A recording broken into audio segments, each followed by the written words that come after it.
Hi guys, welcome to my channel. இன்றைக்கி என்ன பார்க்க போகிறோன்னா டிஃபன் தான் பார்க்க போகிறோம். அதுக்கு வெங்காயம், தக்காளி, பச்சை மிளகாய் ஃபஸ்ட்டு எடுத்துருக்கோம். நெக்ஸ்ட் என்னென்னா கேரட்டும் பீன்ஸும் எடுத்துருக்கோம். ஒரு கடாயில் எண்ணெய் ஊற்றி எண்ணெய் சூடானவுடனே கடுகு போட்டுக்கலாம்.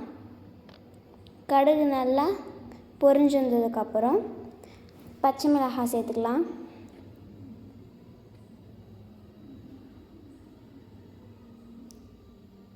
நெக்ஸ்ட்டு வெங்காயம் ஆட் பண்ணிக்கலாம்.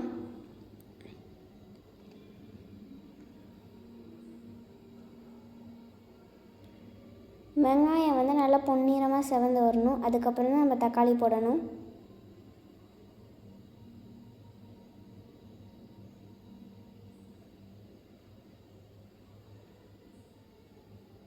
நெக்ஸ்ட்டு தக்காளி ஆட் பண்ணிக்கலாம். தேவையான அளவு உப்பு ஆட் பண்ணிக்கலாம்.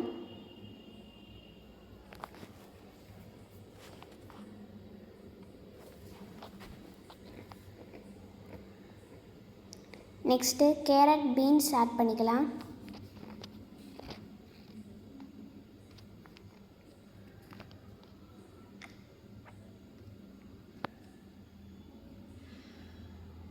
நெக்ஸ்ட்டு தேவையான அளவு தண்ணி ஆட் பண்ணிக்கலாம்.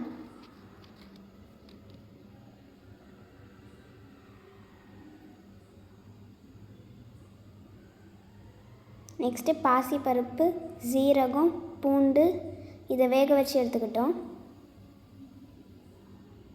இப்போ இது எல்லாத்தையும் தண்ணி ஊற்றி கரைச்சிக்கலாம். கரைச்சதை இப்போ நம்ம சாம்பாரில் ஊற்றிக்கலாம்.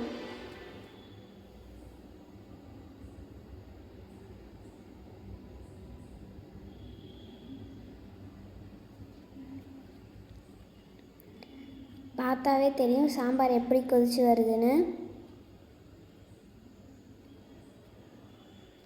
இப்போ மசாலா ஆட் பண்ணிக்கலாம்.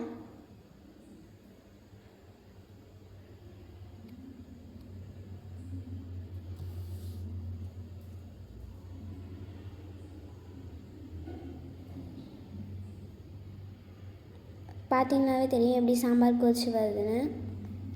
இப்போ கருவேப்பிலை ஆட் பண்ணிக்கலாம்.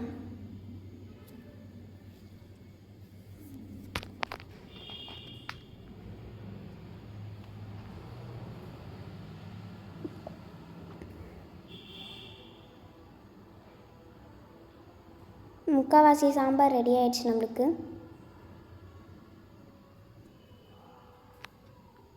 நெக்ஸ்ட்டு பொட்டுக்கல் சட்னிக்கு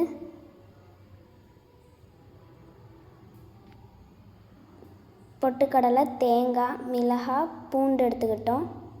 நெக்ஸ்ட்டு புதினா சட்னிக்கு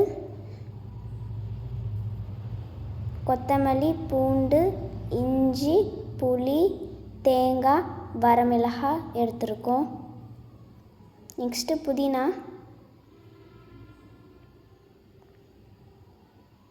கடலைப்பருப்பு, உளுந்தம்பருப்பு. இப்போ இது எல்லாத்தையும் நம்ம நல்லா வதக்கி எடுத்துக்கிட்டோம். இப்போ தேங்காய் சட்னி வந்து ரெடி ஆயிடுச்சு.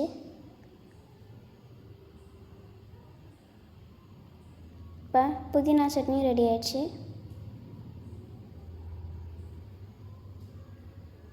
இப்போ நம்மளுக்கு சாம்பாரும் ரெடி ஆயிடுச்சு.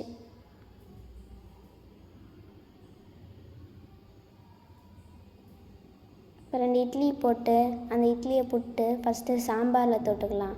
நெக்ஸ்ட்டு புதினா சட்னி, நெக்ஸ்ட்டு பொட்டுக்கடலை சட்னி, திருப்பியும் சாம்பாரில் நல்லா தொட்டு எடுத்துக்கலாம். இப்போ சாப்பிடும்போது